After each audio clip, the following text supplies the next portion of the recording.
नमस्कार, I'm doctor Govind, general laparoscopic surgeon eight Apollo miracle sector 82 Gurgaon. आज हम बात करेंगे कि हर्निया सर्जरी क्यों ज़रूरी है।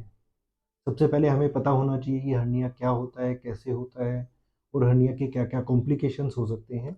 और फिर हम बात करेंगे कि हर्निया सर्जरी क्या होती है और वो ज़रूरी क्यों होती है। तो सबसे पहले आते हैं कि हर्निया क्या होता है।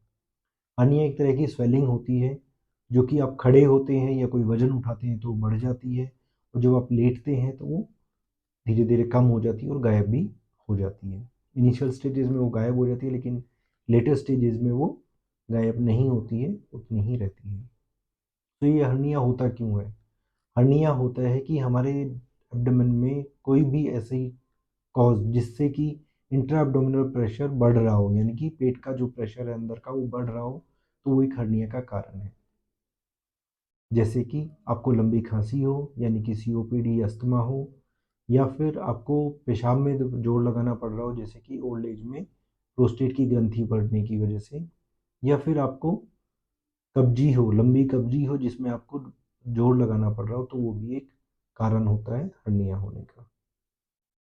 ये तो हमने जाना कि हर्निया कैसे होता है। अब हर्निया में होता क्या है कि अब जब आप खड़े होते हैं तो आपका एब्डोमिनल प्रेशर बढ़ता है और वो एब्डोमिनल प्रेशर बढ़ने की वजह से आपका हर्निया बाहर आता है और जब आप लेटते हैं तो वो अंदर चला जाता है। अब इसकी सर्जरी ज़रूरी क्यों है? इसकी सर्जरी इसलिए ज़रूरी है क्योंकि जब भी आप खड़े होते हैं तो आपके इन एब्डोमिनल कंटेंट्स जैसे कि आते हैं वो बाहर आती हैं। वो जब तक बाहर आती हैं और अंदर चली जाती हैं तब तक तो कोई दिक्कत नहीं है। लेकिन फिर क्या होने लगता है कि वो आते बाहर ही रह जाती हैं और वो अंदर नहीं जा पाती हैं, जिसकी वजह से उसमें खून का जो बहाव है वो कम हो जाता है, यानी कि वो ख़त्म हो जाता है, जिसकी वजह से वो पार्ट है इंटेस्टाइन का वो गैंग्रीन हो जाता है, यानी कि वो काला पड़ जाता है। तो इसलिए हर्निया सर्जरी ज़रूरी है।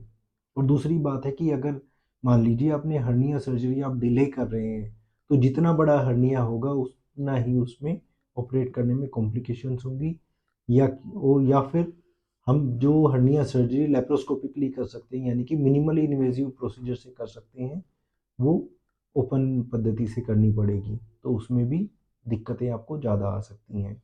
अब हर्निया सर्जरी होती कैसे है? हर्निया सर्जरी 2 तरह से होती है। एक होती है ओपन हर्निया सर्जरी, यानी कि चीरे वाली सर्जरी, और दूसरी होती है लेप्रोस्कोपिक सर्जरी, यानी कि दूरबीन वाली सर्जरी। दूरबीन वाली सर्जरी में 3 छोटे-छोटे छेद किए जाते हैं जिसके थ्रू हम अंदर जाते हैं, हर्निया को डिसेक्ट करते हैं और उसमें मेश लगाते हैं। और जो ओपन पद्धति वाली सर्जरी होती है उसमें हम एक बड़ा चीरा लगाते हैं 5 से 6 सेंटीमीटर का, और फिर उससे हम हर्निया रिपेयर करते हैं। तो और अधिक जानकारी के लिए आप हमसे जुड़ सकते हैं, हमारे चैनल को सब्सक्राइब कर सकते हैं। धन्यवाद।